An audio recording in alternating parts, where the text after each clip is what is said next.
واقعہ اس وقت کا ہے جب رسول اللہ صلی اللہ علیہ وسلم کی ملاقات پہلی بار جناتوں سے ہوئی۔ ایک رات رسول اللہ صلی اللہ علیہ وسلم مکہ سے غائب ہو گئے۔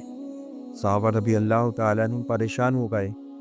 صحابہ نے سوچا کہ کیا رسول اللہ صلی اللہ علیہ وسلم کو جنات اڑا کر لے گئے یا کسی نے رسول اللہ صلی اللہ علیہ وسلم کو اغوا کر لیا۔ حضرت ابن مسعود رضی اللہ تعالیٰ عنہ فرماتے ہیں کہ تمام کے تمام صحابہ بہت زیادہ بے چین ہو گئے، بہت زیادہ پریشان ہو گئے۔ وہ رات ہمارے لیے اتنی خطرناک اور اتنی بے چینی والی گزری کہ کبھی کوئی قبیلے کی ایسی رات نہیں گزری ہو۔ لیکن جب صبح کا وقت ہوا، اس وقت ہم نے دیکھا کہ غار حرا کی طرف سے ایک شخص آ رہا ہے جو کہ رسول اللہ صلی اللہ علیہ وسلم تھے۔ حضرت ابن مسعود فرماتے ہیں لوگوں نے رسول اللہ صلی اللہ علیہ وسلم سے اپنی بے چینی کا ذکر کیا، اپنی بے چینی کے بارے میں بتایا کہ اللہ کے رسول آپ کہیں غائب ہو گئے تھے، ہم بہت زیادہ بے چین ہو گئے تھے، بہت زیادہ پریشان ہو گئے تھے۔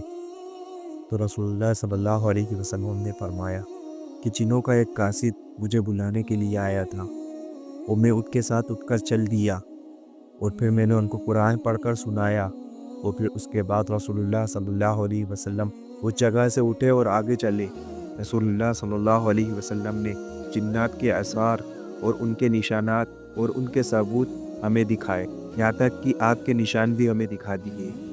وہ جنات جزیرہ کے رہنے والے تھے، اور رسول اللہ صلی اللہ علیہ وسلم سے ان جناتوں نے تحفہ بھی مانگا۔ رسول اللہ صلی اللہ علیہ وسلم نے فرمایا ہر ہڈی جس پر اللہ تبارک و تعالیٰ کا نام لیا جائے گا وہ تمہارے ہاتھ میں آ کر پہلے سے زیادہ گوشت والی بن جائے گی، اور ہر میگنی اور ہر گوبر تمہارے جانوروں کا چارہ ہے۔ اور اس کے بعد رسول اللہ صلی اللہ علیہ وسلم نے صحابہ سے مخاطب ہو کر فرمایا کہ ان دونوں چیزوں سے استنجا نہ کیا کرو، کیونکہ یہ دونوں چیزیں تمہارے جنات بھائیوں کی خوراک ہے۔ بہت سارے اسکالرز کا یہ بات ماننا ہے کہ یہ واقعہ اس وقت کا ہے کہ جبکہ رسول اللہ صلی اللہ علیہ وسلم طائف کے لوگوں کو دعوت دینے گئے تھے اور ان سے نامراد ہو کر اور ان سے غمزدہ ہو کر واپس لوٹ رہے تھے، اس وقت میں رسول اللہ صلی اللہ علیہ وسلم راستے میں بیٹھے، اور اس وقت میں آپ نے جب نماز پڑھی اور نماز کے اندر قرآن کو پڑھا، اس وقت میں ان جناتوں نے رسول اللہ صلی اللہ علیہ وسلم کے قرآن کو سنا۔ اور اس بات کا ذکر اللہ تبارک و تعالیٰ نے قرآن کریم میں بھی کیا ہے۔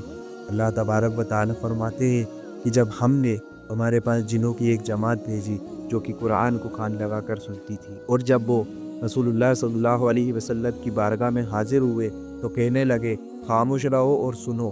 جب قرآن کی تلاوت ختم ہو گئی تو اس کے بعد وہ اپنی قوم کی طرف ڈراتے ہوئے واپس ہو گئے، اور وہ کہنے لگے اے ہماری قوم، ہم نے ایک ایسی کتاب کو سنا ہے جو حضرت موسیٰ علیہ السلام کے بعد نازل ہوئی ہے، وہ پرانی کتابوں کی تصدیق کرتی ہے اور لوگوں کو حق کی طرف رہنمائی کرتی ہے۔ اس کے بعد وہ سب کے سب جنات رسول اللہ صلی اللہ علیہ وسلم کی خدمت میں حاضر ہوئے، اور رسول اللہ صلی اللہ علیہ وسلم نے انہیں قرآن پڑھ کر سنایا، وہ سب کے سب ایمان لے آئے۔ آخر میں یہ دعا ہے کہ اللہ تبارک و تعالی ہم سب کی شیاطین و جناتوں سے حفاظت فرمائے۔ اپنا اور اپنے ایمان کا خیال رکھیے۔ السلام علیکم ورحمۃ اللہ۔